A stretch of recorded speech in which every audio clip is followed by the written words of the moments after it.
Hey girls, what's up everybody? And it's later on in the day, so I have my hair and my makeup done. Isn't that funny? Gotta have it ready when Domingue gets home. All right, so today I went to HEB, which is my local grocery store. It's kind of like a Kroger, something like that, or Vons. And I was getting everything for my Mediterranean chicken kind of cucumber salad, tomato salad that's on our recipe list for tonight, by the way. If you had any questions about that, you should write me and ask me and I will tell you. It's basically a cold salad. You're gonna grill your chicken and then just kind of throw it in with all the rest of the ingredients after it cools. So good. All right, so I wanted to share this with you because I was getting all of my stuff and I went down the condiments aisle and I was looking at dressings, you know. My internet decided to connect to my house because I pulled in my house. Sorry about that. All right, so I was going down the condiments aisle and I was trying to pick out what I was going to put on this Mediterranean salad, right? With the chicken and everything. So basically what today's, hey Tracy, I just drove by your house like 2 seconds ago. What I decided to put in mine, I changed my recipe just a tiny bit. It still is on plan, but I added 2 different color bell peppers to add a little bit more color. So I've got 2 different color bell peppers, cucumber, avocado, and then 3 different colors of tomatoes. So I've got like a champagne tomato and then like a dark purple tomato, and these are all like little cherry sized tomatoes. I'm gonna cut them in half and throw them all in there. And then I also picked up some Mediterranean flavored feta cheese that I'm gonna sprinkle in there. And the recipe calls for basically making your own basil pesto dressing and throwing that in there, which sounds amazing. But instead of making that a little bit complicated, I was just gonna take some Italian dressing, mix a little bit of fresh basil in with it, or the basil paste that we used last week, and use that as the dressing on this tomato salad stuff, right? So I went down the aisle, and I'm really budget friendly, and I like to save money in any way that I possibly can. So I started looking at HEB brand because I was at HEB. So obviously HEB brand is usually a lot cheaper. So I was looking through the different dressings. Well, I picked up HEB brand's light Italian, and I picked up my favorite, which happens to be Olive Garden. And Olive Garden is like, I'm sorry, the best Italian dressing you will ever find. Like, you cannot freaking beat it. And I'm so thankful that they decided to bottle it and sell it in a store because I could just drink that stuff. It's like my favorite. Hey Pam, how you doing, girl? So I flip around my 2 bottles, right? And what's my assumption? My assumption is that my favorite dressing is going to be higher, and I'm going to have to put it back and buy the stupid $2 bottle of the HEB brand because the olive oil or the Olive Garden one is going to have higher carbs, higher calories, higher sugar, everything. Beep! Wrong answer, Christina. In fact, HEB was more than 3 times the calories for the same serving size of Italian dressing. So after looking at the labels, comparing apples to apples, you always got to be careful with dressings because dressings sometimes have different serving sizes. So sometimes like one will say a 1/4 cup because somebody has a realistic version of what salad dressing should be on a salad. And then another one will say like 2 tablespoons. Sometimes it'll say 1 tablespoon. Whoever the heck puts 1 tablespoon on a salad is weird. I'm telling you right now, like those people, when I used to wait tables that would not put any dressing on their salad, I'd be sitting there looking at them sideways like, what the hell is wrong with you? You are just weird and you need therapy. So anyways, I was very shocked that the cheaper version, the HEB brand, had 100 calories for 2 tablespoons of Italian dressing and 8 carbohydrates and like 6 grams of sugar. Like, it was crazy high. Nobody needs all that. That's a whole lot. Not when you can get something that tastes even better. And yes, it did cost me 83 more cents. Yes, I did the math. But I got my favorite one. I got the light Italian by Olive Garden. And that was 30 calories for the exact same amount, 3 carbs, and like 2 grams of sugar. It was way, significantly way less. So you have to be super cautious. Another one that always gets people is ketchup. People don't think about it, but they look at ketchup. They don't turn around the back and look at ketchup. Butter, peanut butter.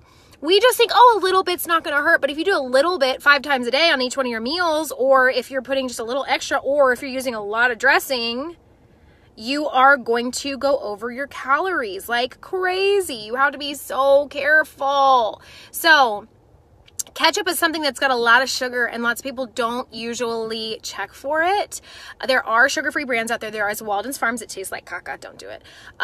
There's a lot of different options. You can always make your own out of, tomato paste or any other, not tomato paste, tomato sauce. You can make it out of tomato sauce, and add stevia or something like that. You can buy them on Amazon, but they're very expensive, like $6 a bottle. There's a lot of options, or find something else that you like to use instead. But you have to be so careful. Don't just be like, oh, I'm low carb and I can have as much sauce as I want to. No, that sauce has a lot of hidden calories, hidden carbohydrates, hidden fats, and hidden sugars that you're not thinking of when you're like, oh, I can stand eating chicken every single day for the rest of my life as long as I put a bunch of this barbecue sauce on it, and the barbecue sauce is 25 grams of sugar. You can't do that, guys. Be very careful. Be very cautious. This whole journey is about learning what you're putting in your mouth, learning to be observant of it, and catching yourself before you make a bad decision. So when we're used to, eating things that are super sugary, and we're used to eating things that are bad for us all the time, and we're used to piling ketchup on our plate, instead of ketchup, choose mustard. Mustard's almost always a better option. Barbecue sauce is always higher in sugar, 99% of the time, than ketchup. It's made with ketchup. It's adding brown sugar or molasses or honey or something to make it sweet, right? So you have to be super cautious, and you just need to be aware. So I'm just asking you, as your friend, as your coach, when you're going to the store, compare apples to apples. Turn it over. Look at the condiments, or not the condiments, look at the nutrients label on the back of whatever bottle it is of sauce or dipping sauce of some sort or dressing that you're trying to buy, and make sure that you are fully committed to wanting the sauce that bad. Because 100 calories for 2 tablespoons of Italian dressing, that would have been an entire Wonder Slim meal almost. It's at least half, if not more than 1.5 times of a freaking, mustard is gross. I completely agree with you. It's more than half of one meal, that's for sure. So you really want to waste that on that? I mean, you could throw you out of your ketosis over some freaking ketchup, over some barbecue sauce, over some Italian dressing that's going on your leaning grain. That makes no sense, guys, at all. So be very careful, pay attention, be observant, be alert, stay focused, eye on the prize. And in order to do that, you need to make sure that every single I is dotted, every T is crossed. How are we going to do that? We're going to check labels. We are going to learn how to check these labels. If it's got stuff in it that you can't pronounce, look at another brand. Sometimes there's some stuff in there that you should not be eating. Watch your sugars, watch your carbs. You have to watch that stuff. Otherwise, it's going to get away from you. And I don't want it to get away from you, because then it could be like that one thing that you're not thinking of. We're like, golly, I'm following everything to a T, but for some reason, I'm not losing as fast as everybody else is. Well, that could be it, Miss I love ketchup and salad dressing. Could easily be your problem. So make sure that you're paying really close attention when you go to the store and when you're picking up your condiments. Go in your cabinets right now. Turn that stuff over. Look at the labels and be made aware. I remember the day that I realized butter was 100 calories per tablespoon. I about died. I was like, no wonder I'm fat. I could bathe in butter.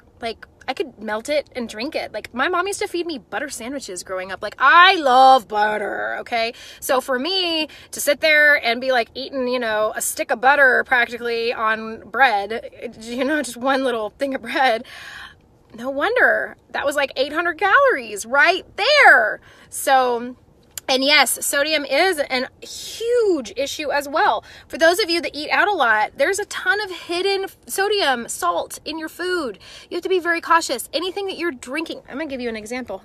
Perfect thing to say, thank you. All right, so this is for my boyfriend, that's not for me. He loves these stupid things, okay? So I'm trying to get him off of those because he's got a lot of unhealthy habits that need to stop. This is one example. So with this, right? We don't think, we look at the back and we're automatically all right, 0 calories, 2 carbs, 0 protein, that's nothing good, 0 fats, but it's got 180 milligrams of sodium times 3 because there's 3 servings per container. So that's a significant amount to add to your day. It's not a whole ton, but I mean, it's a good amount. I mean, that's 24% of the amount of sodium that you should have an entire day based on a 2,000 calorie diet. None of us are doing a 2,000 calorie diet. We're doing a 1,000 calorie diet. So it's more like 48% of our entire day sits in this one can as far as sodium is concerned. When you have too much sodium, then your body retains water. When your body retains water, the scale reflects that and it's going to go up and you're going to be pissed off and you're going to be like, Christina, this diet doesn't work. And I'll be like, yes, it does. You're doing something wrong. And then we're going to go back and forth. And then you're finally going to be like, oh my gosh, you're so right. I'm so sorry. And I'm going to be like, oh, it's okay.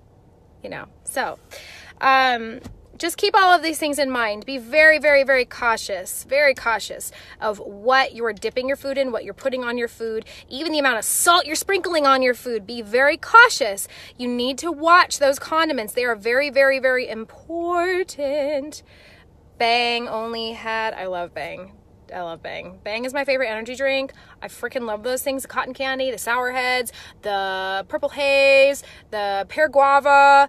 I'm about to drive to H-E-B. If y'all don't hush about my freaking Bangs, because I love those stupid things so much. Colton does too, and he would rather have one of those than this stupid thing, but it's far away. And high blood pressure, yes. Bang has 40 sodium, which is almost, less than a quarter of what this stupid thing has. So, with all of that being said, yeah, the cotton candy is my favorite, Jamie. It's bomb. Dude, bomb. Anybody who loves me, I'll give you my address. Y'all can send me a case of those cotton candy ones. Just saying. Okay, I have to go inside and actually, be a mom and cook dinner now. I'm going to make that Mediterranean one-pan chicken. It's very simple. I'm cutting up all these vegetables raw. It requires no cooking of vegetables, which is awesome. I'm grilling the chicken, and then I'm going to cut the chicken into little slices. I'm going to put it in with the 2 different color bell pepper, the tomatoes, the cucumber, the feta cheese, and the avocado.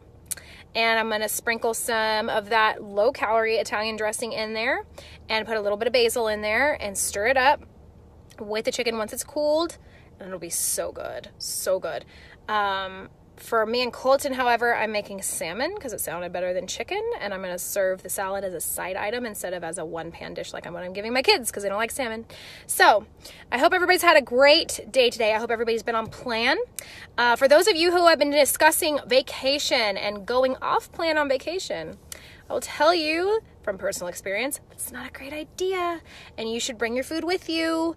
And if you were actually as committed to this as you have been trying to tell me that you are, and if you really want to succeed on this, you will take my advice, pack your food, take it with you, do your same plan. Don't do 2 lean and greens, don't do 3 lean and greens, don't think you can master this on your own. You're an addict, you're a food addict, and you're not ready for that yet. And I highly suggest packing up your food. It does not take that much room. If you need to bring more shakes than not, then do it that way because they take way less room than anything else. Pack them in a giant gallon size freezer bag, Ziploc. Take them with you, and that way you've got your food. No excuses. We're not using every stupid excuse like a vacation to go off plan. That's so dumb. Come on. All right. So, you are so welcome for the vacation chat. If anybody else has any more questions before I jump off of here, you will be here in a minute. Oh, you coming for dinner? Come on. If anyone else has any other questions, I'm glad to answer them right now while I'm live before I go in. Yes, you need to tell yourself that you can do it. It's not, seriously, when you leave your house to go on vacation, you're going to spend so much money eating out every day. And you just spent the money to buy this food and to make this commitment to yourself. Stop letting that addict brain of yours tell you that it's okay to just go off plan while you're on vacation. It's vacation after all. You should enjoy yourself. Have some good food. You spent all this money on this vacation. Why not have some of the food? Guess what? You do get to have the food 1 time a day. Pick it wisely. But for the rest of the times of the day, save your money. Don't have to worry and obsess over food and where you're going to eat and what it says on TripAdvisor, what place has the best reviews and what you're going to have on the menu. And don't stress yourself out over trying to pick the healthiest item because chances are it's not as healthy as you think it is. Restaurants love to add butter and more sugar. It makes it taste better. People come back for it. So be very, very cautious if you're planning on going on a vacation and you're wanting to get off plan while on vacation. Let me tell you what happens. This is my experience, 7 years speaking, not much, but if you go on vacation and you go off of your plan and you come home, guess what happens 9 times out of 10? We're going to go with 9.5 times out of 10, actually. 9.5 times out of 10. Guess what happens? You don't jump back on plan. Yeah, especially considering we're 2 weeks in right now. you don't jump back on plan. No, what happens is you're ashamed because you gained 10 pounds on your vacation. You go get on your scale, then you hide it because you're scared to get back on it. Then you don't want to tell anybody because you're ashamed because you thought you could do it, but then you figured out that you couldn't. And you don't want to reach out to me because you feel really bad because you knew that I was right. And it's just this like big, nasty, just don't do it. Don't do it. There's no point. Yes, starting on plan on your vacation makes a vacation easier. You'll be getting skinnier on vacation. Getting skinnier on vacation. What a concept! Instead of getting fat on vacation. Now, some of you like your drinks. I get it. Okay, maybe I don't get it because I don't like to drink. But I like desserts. So when I would go out, when we go out somewhere special, I like to look at the dessert menu. That's me. And maybe you like to look at the drink menu. Please keep in mind that's off plan. And if you're really committed to doing this and you really want to do this 100%, you're going to have to basically quit cold turkey, all the bad stuff that you like, and you're going to have to give it up.